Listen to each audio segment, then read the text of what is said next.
Bonsoir chez vous, fidèles téléspectateurs. Balandia, émission Lobela Bisson, beau début, des semaines à Banda Koubisika Bozali.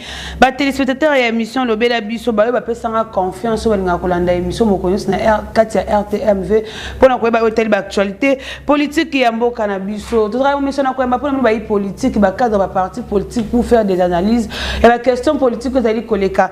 Nambo cannabis, je suis très honoré à Koyamba, c'est la première fois à Koleka.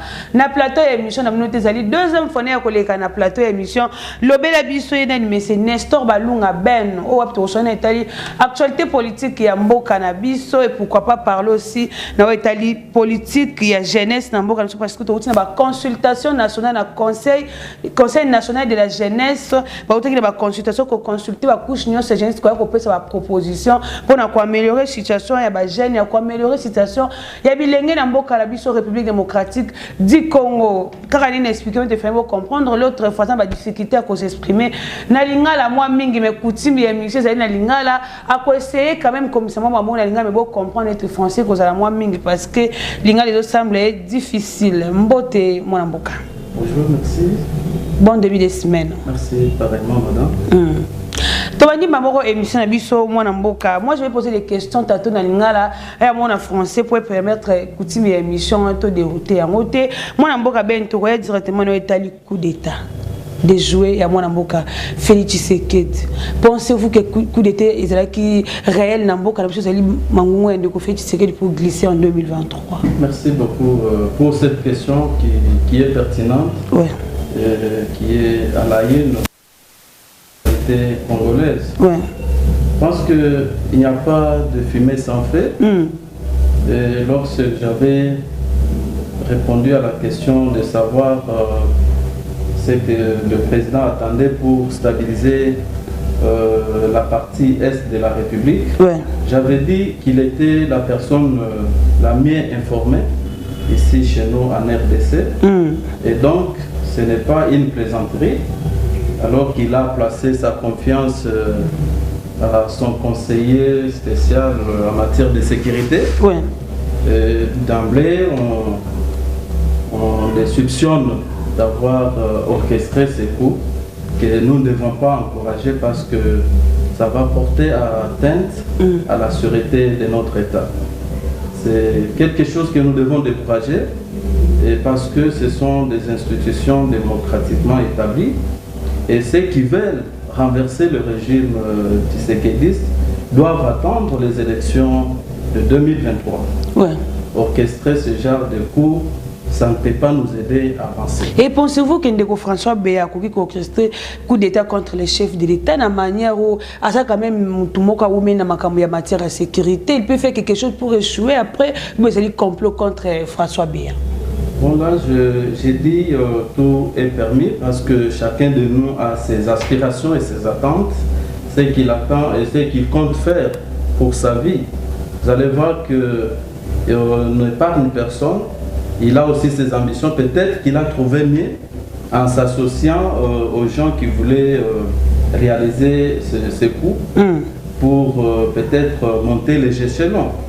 Parce qu'en politique, comme je l'avais toujours dit, tout est permis. Ouais. Donc nous ne pouvons pas dire qu'il est sain, alors que la présidence a confirmé qu'il y a des signes. L'enquête a prouvé que les enquêtes ont prouvé que Béa était impliqué dans ce coup.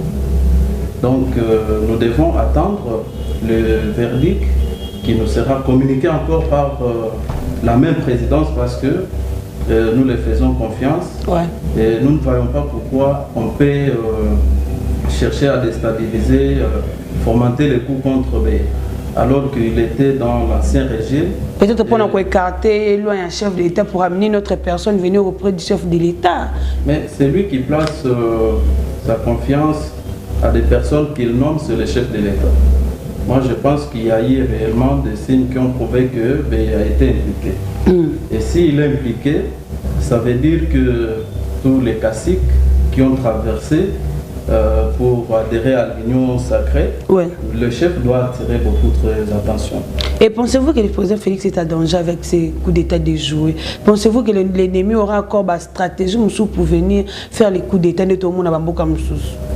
Bon, ça n'a pas commencé aujourd'hui. Vous savez que quand il était à l'Est, il y a eu l'attentat, c'est qu'on nous avait annoncé, l'attentat de son avion, portait sa logistique. Et donc, ça portait aussi atteinte à la vie du chef de l'État. Et donc, il doit tirer beaucoup d'attention et il doit chercher à nettoyer son entourage. D'ailleurs, c'est ici l'occasion pour moi d'interpeller le chef de l'État parce qu'un parti politique a pour objectif premier de conquérir le pouvoir, de le conserver le plus longtemps possible. On ne bloque pas avec les pouvoirs. Et quand on est chef, on doit prendre des décisions conséquentes pour pouvoir protéger le pouvoir. Parce que nous l'avons acquis sur base des actions que le peuple congolais a menées pour obtenir cette alternance. Et l'alternance n'a pas suffi. Et il faudrait beaucoup miser sur la nouvelle classe politique pour pouvoir aider les pays à se relever. Mais nous voyons aujourd'hui ce qui était hier dans l'ancien régime, qui ont géré sur la personne que nous connaissons très bien, le président honoré Joseph Kabila, qui ne voulait pas qu'il puisse laisser les pouvoirs, aujourd'hui sont au premier rang pour défendre le régime tshisekedi-iste.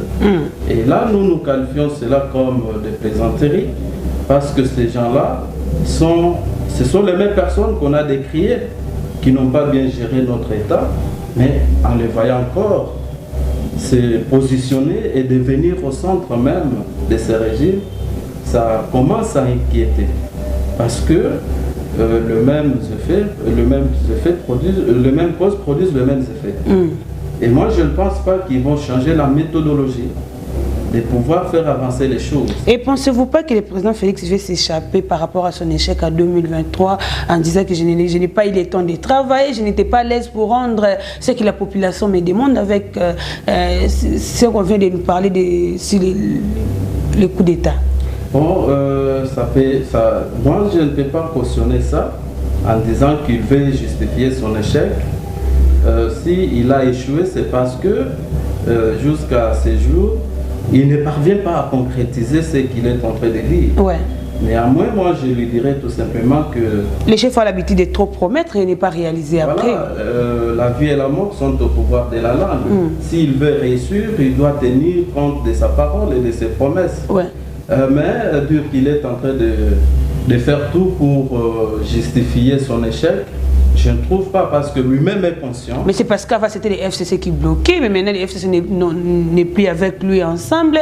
On est à l'union sacrée, rien ne marche avec l'union sacrée. Voyez-vous pas qu'il veut fouiller son échec ou sa gestion, sa malgestion? Nous venons de très loin. Le pays a connu le pire moment. Mais il y a eu aussi des avancées significatives. À quel niveau? Avec l'ancien régime. Parce qu'ils ont réussi à gérer le pays quand il a mis en place le 1+4. C'était Enaki qui nous a permis de revenir à l'unité nationale. Et vous allez voir, quels que soient les problèmes que nous avons connus avec ce régime, parce que du côté social, nous avons décrié le même effet que nous écrions aujourd'hui. Alors, moi je dirais, comme il est en train de se battre, comme lui-même l'a témoigné, il a dit devant le Congrès que je suis conscient que jusqu'à ce jour, la population n'a pas encore senti les changements qu'ils attendaient de moi. Et il nous a promis, lors de son passage au Kasaï, que cette année serait une année d'action avec son programme de 145. C'est pas sa première fois de se nommer des années, M. Nestor. Être conseiller, ça ne suffit pas, c'est de faire des réalisations sur le terrain pour la population. Effectivement, c'est ce que nous demandons tous les jours ici au chef de l'État. Il doit tout faire pour quand même apporter un plus et amener la population à sentir qu'il y a réellement un changement et qu'il y a la volonté. Et quand il y a la volonté, cela ne se laisse pas entendre dans les discours, mais c'est du concret dont nous avons besoin à l'ère actuelle. Et si réellement il a cette volonté, il doit commencer par écouter sa base. Parce que lui dit, à l'IDPS, c'est la base qui décide. Il y a, c'est une pyramide renversée. Oui. Vous voyez, donc c'est la base qui doit communiquer. C'est que les dirigeants doivent faire. Mais à l'heure actuelle, on lui dit, vous avez surnommé le gouvernement des warriors. Est-ce que réellement ils sont les warriors comme il avait dit? Qu'est-ce qui prouve que réellement ce gouvernement, c'est un gouvernement de warriors? Il n'y a aucun signe. Parce que vous allez voir, même pour arriver ici à l'heure de l'émission, nous passons de bons moments. Parce qu'il y a des embouteillages. Qu'est-ce qui manque pour qu'on puisse essayer de régulariser même la circulation dans la capitale? Donc, ce que nous vivons en RDC, ça nous laisse croire que le pays n'est pas dirigé. Le pays n'est pas dirigé, pourquoi? Parce que chacun se réveille et fait ce qui lui semble bon. Et en cela, nous pouvons dire que le président Félix n'était pas préparé à gérer ces pays. Le président Félix n'a pas la maîtrise de la RDC ou comment? Bon, en fait, on peut ou ne pas être préparé, mais on est entouré de gens qui peuvent vous aider à pouvoir bien travailler. Le mieux à faire, c'est d'écouter son entourage. Peut-être aussi son entourage ne l'aide pas. Je vais vous révéler quelque chose de très important ici, parce que je connais des amis qui ont passé une formation à l'IDPS. Quand le président est arrivé au pouvoir, ils ont organisé des formations pour intégrer la jeunesse, donc sa base, à la gestion de la chose publique. Et cette formation concernait beaucoup plus sur la sécurité. Et dans la sécurité, on pensait que comme il est nouvellement élu, on pouvait avoir une base solide pouvant protéger ses pouvoirs. Mais allez-y voir, poser des questions à ces jeunes qui avaient passé la formation. C'était une formation qui avait donné l'espoir. Si réellement on avait pris ces jeunes qui ont encore une mémoire fraîche, qui ont le sens du patriotisme pour aider ces pays à avancer, pensez-vous que tout ce que nous vivons, même les détournements, malgré qu'on est en train de dénoncer les détournements du jour au lendemain. Quand quelqu'un détourne l'argent, même si vous dénoncez, ça ne sert à rien parce que l'argent ne va pas retourner au trésor public. Parce que la justice ne suit pas. L'état de droit qu'on est journé, ce n'est pas du concret, ce n'est pas ce que nous attendons. Quand on dit il a détourné, on doit avoir un procès équitable. Et on doit retracer les deniers publics qui ont été détournés. Mais ce n'est pas le cas. C'est pourquoi je pèse bien mes mots pour dire, ça nous donne l'impression de dire que le pays n'est pas du tout gouverné. Et nous demandons à ce qu'il y ait quand même un bon sens, un sens très élevé du patriotisme pour relever les défis. Si vous pouvez faire la comparaison entre la gestion de Joseph Kabila et Félix Tshisekedi dans 3 ans, les 3 ans de Félix Tshisekedi et les 18 ans de Joseph Kabila, qui a géré mieux la RDC? Vous allez voir qu'il y a quand même des avancées significatives de part et d'autre. Parce que nous voyons sur le plan politique qu'il n'y a plus de prisonniers politiques comme on les vivait à l'heure de Joseph Kabila. Quand il y a de marches, quand même, nous voyons comment les forces de sécurité sécurisent la population. Il n'y a plus de morts comme à l'époque. Ce qui a amené la population à se soulever contre l'ancien régime.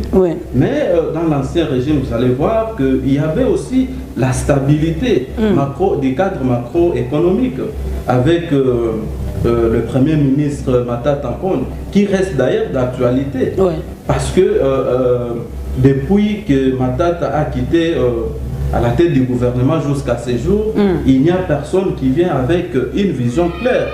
Allez-y voir même l'exécution de nos dépenses. Ça reste à désirer parce que on nous parle des dépassements budgétaires, on nous parle qu'il n'y a que la présidence, il n'y a que l'Assemblée nationale, le Sénat, il n'y a que la primature, le ministère qui consomme beaucoup plus que d'autres institutions. Ce n'est pas de cette manière qu'on... Et avec ces dépassements budgétaires, on peut aussi approuver la proposition de M. Steve Mbika qui avait proposé qu'on supprime le Sénat. Ça ne sert à rien qu'on assiste avec beaucoup de dépasses au Sénat. Mais dans le réforme dont je faisais allusion à la première émission, nous pensons, parce que je suis en train d'arriver. Non, je suis en train de proposer ces réformes.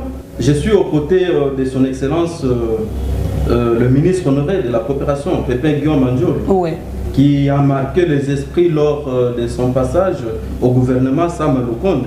Il propose quoi réellement? Vous allez voir que dans ces réflexions qu'on a eues avec lui, il veut qu'on puisse supprimer le Sénat, parce que c'est une institution budgétivore. Ça n'apporte absolument rien au pays. Pourquoi nous devons avoir des institutions qui ne sont là que pour consommer? Les 500 aussi. Voilà, pour favoriser l'accroissement de dépenses, alors que nous avons besoin de voir les dépenses être bien canalisées, pour permettre aussi à la population de sentir réellement le changement dans leur vie. Le panier de la manager plutôt, jusque-là n'a pas connu de changement. On n'a pas connu de changement, et c'est qui n'est pas encourageant à l'ère où on parlait du social. Parce qu'avec son arrivée, on a cru qu'on devrait avoir un changement et on devrait sentir réellement qu'il y a... En 3 ans, le président Félix n'a pas réussi à améliorer les soucis de la population. Pensez-vous qu'en 2 ans, la population peut dire que oui, le social est arrivé avec Félix Tshisekedi au pouvoir? Bon, dans 2 ans, je ne pense pas, parce qu'il n'a pas pratiquement 2 ans. C'est cette année qui lui reste. Parce qu'en 2023, vous allez voir que chacun va affûter ses armes pour préparer les élections, s'il y en aura.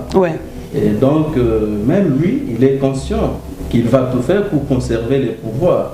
Donc, s'il veut réellement apporter un plus dans la vie des Congolais, c'est au cours de cette année. En dehors de cette année, moi, je ne vois pas 2023 des actions qui vont mener pour... changer ou apporter un changement. Et avec sa gestion, pensez-vous que le président Félix peut être réélu en 2023 s'il y aura élection? Parce que le président a signé à informer sur la caisse est vide pour les élections. Vous savez, dans ces pays-ci, si les élections étaient réservées à une certaine classe, je ne crois pas qu'il peut être réélu. Je ne crois pas. Parce qu'on ne peut pas élire un chef de l'État par le mouvement des masses ou par le discours populiste. Moi, je crois qu'on élit un président sur base d'un plan de développement de la société. Et le programme de la société, c'est ce qui permet à la population de porter leur choix à un candidat. Et aujourd'hui, si vous voyez très bien, parmi tant de candidats qu'on a connus, j'apprécie beaucoup Noël Tchani. Quand il passe, il brandit son programme, ce qu'il appelle le plan Marshall de Noël Tchani. Et lorsque vous parcourez, quand même, il essaye de développer tous les secteurs. Mais le président Félix avait fait ça aussi à son temps, quand il avait présenté son projet, s'il devenait président de la République, son cahier des charges, disons. Non, il y a des choses, on ne peut pas venir le présenter comme ça. Tout part d'une préparation. Et quand Noël, je fais allusion à Noël Tchani, regardez comment il présente son plan. Si réellement Noël Tchani pouvait attirer cette population congolaise, il serait le candidat valable. Je ne suis pas venu ici pour faire ça. Pour les élections 2023? Je crois, oui, parce que c'est un monsieur qui est en train de convaincre les intellectuels congolais. Mais quand vous regardez notre société, 90% de la population congolaise est moins instruite. Nous soutenons parce que nous avons des affinités. Nous soutenons parce que nous voulons qu'il reste. Je connais un candidat député en 2011 et ses partisans disaient, même si il ne faisait rien pour moi, mais l'essentiel est qu'il soit élu député. Donc je n'attends rien de lui. Mais moi, ce qui me préoccupe, c'est de faire passer mon candidat. Point barre. Vous voyez? Donc ici, nous avons un problème de formation, de préparation, surtout de la jeunesse. C'est pourquoi j'ai saisi cette occasion pour demander à la jeunesse congolaise de pouvoir chercher à voir ce que les autres font ailleurs. Nous ne sommes pas là que pour marcher parce que nous soutenons tel. Nous devons aussi marcher en prenant conscience de l'objectif pour lequel nous sommes censés marcher. Par exemple, il y a un notaire qui a parlé sur la révolte métaphysique des jeunes Congolais. Oui. Et quand je parcours ce livre, je comprends que pour se révolter, il faut d'abord savoir pourquoi je dois me révolter. Je ne peux pas me réveiller comme ça, je commence à dire non, Tshisekedi ne fait absolument rien. Mais je dois avoir une base. Quand on me pose qu'est-ce qui n'a pas marché, alors que hier on t'a vu soutenir Tshisekedi. Et pourquoi aujourd'hui tu es au four et moulin pour condamner cette gestion? Ouais. Je sais dire, non, depuis qu'il est là, vous allez voir que toutes les décisions prises dans le Conseil des ministres, dans le discours qu'il tient, à l'extérieur, tout comme à l'intérieur du pays, ça ne produit pas les effets escomptés. Et le chef parle trop quand il est à l'extérieur du pays. Et à ce moment-là, j'ai quand même raison de dire non. Voilà pourquoi aujourd'hui, je ne suis pas à même de faire marche avec le chef de l'État. Ouais. Mais s'il se ressaisissait et revenait à la raison pour remettre les choses sur les rails, nous pouvons qu'apporter notre soutien. Selon vous, M. Nestor, qui sont à la destruction de la jeunesse? La destruction de la jeunesse est due à l'impréparation. Parce que vous allez voir que la jeunesse se laisse acheter par des miettes, Ouais. par les gens qui n'ont rien apporté depuis que nous avons acquis l'indépendance. Ouais. J'étais en train de suivre un opposant, que j'ignore son nom, et cet opposant m'a marqué quand il a dit la jeunesse doit faire très attention. Parce que quand il y a un problème au sein de la classe politique, on fait recours à cette jeunesse pour marcher, apporter le soutien. Mais quand il y a un dialogue, et ce dialogue convoqué dans l'objectif de se partager les pouvoirs, et non pour l'intérêt de cette jeunesse, on abandonne cette jeunesse. Et jusqu'à ce jour, nous disons, on nous laisse entendre dire, non, la jeunesse est l'avenir du demain. Non, la jeunesse est l'avenir du demain quand nous voyons l'aspect éducationnel. Mais sur l'aspect politique, il y a une jeunesse qui a des capacités d'apporter un plus pour le développement de notre pays. Ouais. Et quand on doit continuer à attendre l'avenir, maintenant là on doit parler de quelle jeunesse? Parce que nous qui sommes ici, nous sommes cette jeunesse-là. Nous avons la volonté de servir notre pays. Mais est-ce que nos politiciens qui ont des dettes morales de leurs membres de famille, par exemple, qui ont des dettes morales parce qu'ils doivent satisfaire X ou Y, ils font recours à cette jeunesse pour les impliquer à la justice. De quelle jeunesse parlez-vous? Parce que le gouvernement Samal Konde, tout le monde a jeune baza quand même. Et belé, les chefs d'État ont qui chance dans jeune pour gérer ces pays. Mais c'est comme si les jeunes ne travaillent pas, les jeunes n'étaient pas préparés à gérer ces ministères. Rien ne marche avec la jeunesse au gouvernement. Mais qui sont ces jeunes? Vous savez... Nous prenons l'exemple du ministre Patrick Mouyaya. Il est jeune, le vice-ministre Anita Namassia, il est trop jeune encore. Vous voyez quand même les efforts dans le secteur des médias. Ce qu'il est en train de faire comme effort avec le moyen de bord. C'est parmi les ministres que j'entends les gens apprécier. Parce qu'il a changé ce qu'il appelle les nouveaux narratifs. Ouais. Et voyez sa volonté aussi de moderniser la RTNC, mais qui reste encore un discours comme tous les autres discours qu'on a dû entendre. Mais il a la volonté quand même. Mais ce que moi je vais dire ici, il y a un système, et ce système, peut-être que c'est un système pourri. Lorsque vous amenez 9 oranges qui sont déjà pourries, vous mettez une orange qui est en bon état, vous allez voir les conséquences, cette orange sera aussi pourrie. Et moi, je me dis, il faut commencer par réformer cette classe politique. Joseph Kabila, à son temps, il a dit qu'il manquait 15 personnes, 15 bons collaborateurs. Mais aujourd'hui, les mêmes personnes qui ont travaillé aux côtés de Joseph Kabila sont avec Félix Tshisekedi. Pensez-vous que le discours de Kabila a trouvé place dans le nouveau régime? Je ne crois pas. Parce que lui-même l'a dit. Il a dit en affirmant que son prédécesseur avait raison de dire qu'il manquait les 15 collaborateurs. Mais qu'est-ce qui l'empêche de prendre de bonnes décisions? La jeunesse doit être formée et doit se prendre en charge, quand il s'agit de se prendre en charge, en connaissance des causes. On doit se révolter en connaissance des causes. On doit soutenir des actions qui nous amène à un développement, à un changement. On ne doit pas toujours être une jeunesse qui soutient les individus. On ne doit pas être là que pour malade de notre parti est injurié. On ne doit pas marcher parce que nous voulons que tel puisse quitter le pouvoir pour qu'il soit remplacé par celui que j'aime. Non, ça ce n'est pas ce que nous attendons. Nous avons besoin d'une jeunesse consciente qui doit promouvoir les valeurs républicaines. En une minute, si vous pouvez faire le bilan du gouvernement Sama Lukonde depuis qu'il est là comme Premier ministre. Vous allez voir qu'on a fait confiance. Il est aussi jeune, hein, parce que vous parlez aussi de la jeunesse. Oui. Mais qu'est-ce qu'il a apporté? Vous allez voir même son programme est méconnu de la société. Oui. C'est sur base de quel programme que ce gouvernement travaille. Il y a des tâtonnements. Et ces tâtonnements, c'est ici l'occasion de définir les cadres qui doivent gouverner et gérer notre pays. On ne doit pas venir au pouvoir avec l'esprit de satisfaire tout le monde. On crée des ministères parce qu'on veut se satisfaire. On crée parce que nous sommes redevables à tel parti politique. Non, ce n'est pas ça que nous attendons.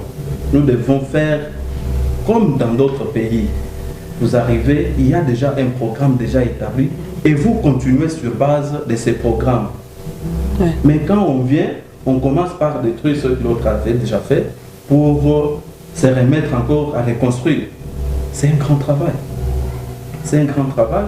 Et si ce travail est bien fait, vous allez voir que celui qui viendra après le président Félix Tshisekedi aura quand même de la tâche facile. Pensez-vous que Sama Lukonde doit démissionner du gouvernement?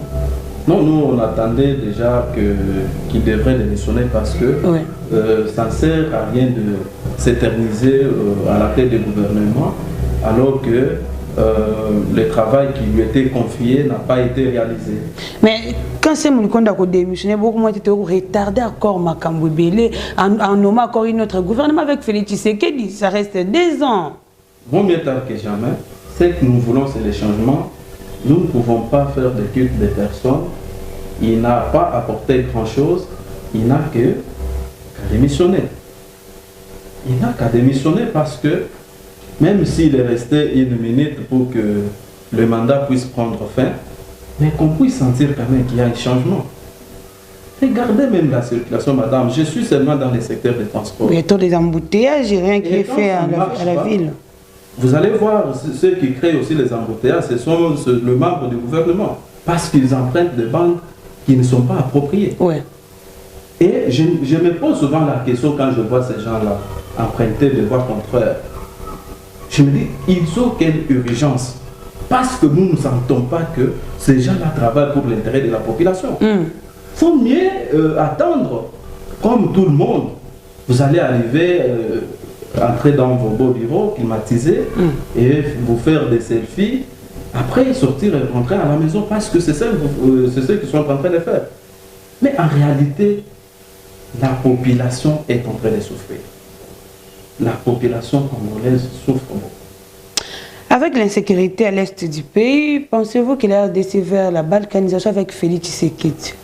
Cette balkanisation, ce n'est pas quelque chose que nous devons encourager, c'est ici l'occasion de s'unir et de pouvoir contraindre cela. Parce qu'un peuple uni, je pense qu'on peut arriver à obtenir la victoire. Il y a déjà quelques villages abandonnés à l'est du pays. Et quand les habitants du village ont abandonné le village pour se déplacer, les rebelles viennent occuper ces villages. Et voyez-vous pas que tu pousse la manette même vers la balkanisation? Cette situation n'a pas commencé aujourd'hui. Vous savez que la plupart des gens qu'on arrête, ce sont nos frères congolais de l'Est. Et ils doivent prendre conscience, s'ils ont le sens du patriotisme. Notre pays, nous l'avons acquis depuis l'indépendance, depuis la conférence de Berlin, qui a fixé des limites. Et nous devons protéger ces limites. Le problème aussi est que la jeunesse doit s'enrôler dans l'armée. Le chef de l'État l'avait dit dans son programme que le service militaire devrait devenir une loi à tout jeune. Ça devrait être une obligation. Chaque jeune pouvait passer par l'armée avant de penser à faire autre chose, dans l'objectif de pouvoir assurer la sûreté et l'intégrité de notre territoire. Il y a quelque chose qui devrait même commencer à prendre corps. Jusqu'à ce jour, nous sommes déjà à 3 ans de son accession au pouvoir. Ça n'a jamais été concrétisé. Donc, nous invitons la jeunesse à aimer l'armée. Nous devons servir notre pays.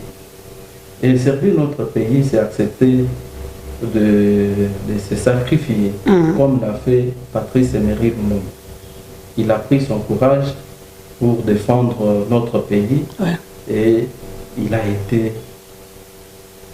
a sacrifié sa vie, il a donné sa vie pour que nous puissions parler de la RDC comme nous le parlons aujourd'hui. Que la jeunesse puisse se révolter. Et cette révolte que je fais allusion, ça doit être une révolte métaphysique. Nous devons connaître l'importance de notre pays que nous avons acquis. Merci beaucoup, nous sommes arrivés à la fin. On signale déjà votre dernier mot pour l'émission d'aujourd'hui. Nous tenons à inviter le chef de l'État à pouvoir prendre des mesures conséquentes pour pouvoir nettoyer son entourage. On le dit chaque matin, midi, soir, mais c'est comme si le chef d'État n'écoute pas sa base. Mais pour retirer sa signature, il n'a pas hésité parce que la base avait demandé. Et donc, quand la base demande que le chef doit nettoyer, il faut le faire. Ce n'est plus le FCC qui empêche le chef de l'État et son gouvernement de nommer les mandataires, de nommer les administrateurs de territoire, des entités territoriales décentralisées, jusqu'à ces jours. Donc, c'est une responsabilité qui vous revient, Monsieur le Président de la République, chef de l'État. Vous devez agir en tant que père de cette nation. Vous devez écouter votre population. Nous avons besoin du changement. Vous savez comment vous êtes arrivé à la tête de ce pays. C'est au prix des sacrifices des Congolais qui ont accepté de marcher et de vous accompagner jusqu'à la magistrature. N'oubliez pas l'objectif de votre accession au pouvoir. Écoutez les messages de la population et apportez un plus dans leur vie. C'est difficile, mais c'est possible. Si vous y êtes né, je sais que vous allez y parvenir. C'est le message que je peux vous transmettre en tant que les garants de cette nation. Pousser la population et la jeunesse à aimer notre pays. Si nous désirons voyager, ce n'est pas parce que nous n'aimons pas ce pays. C'est parce que les conditions ne sont pas normales et ne nous permettent pas de pouvoir aimer ce pays comme ça devrait être. C'est pourquoi tous les jeunes cherchent à pouvoir aller à l'extérieur, alors que nous avons un pays qui est nettement riche et nous ne sentons pas que nous sommes dans un pays riche. Merci beaucoup pour votre disponibilité. Merci, madame.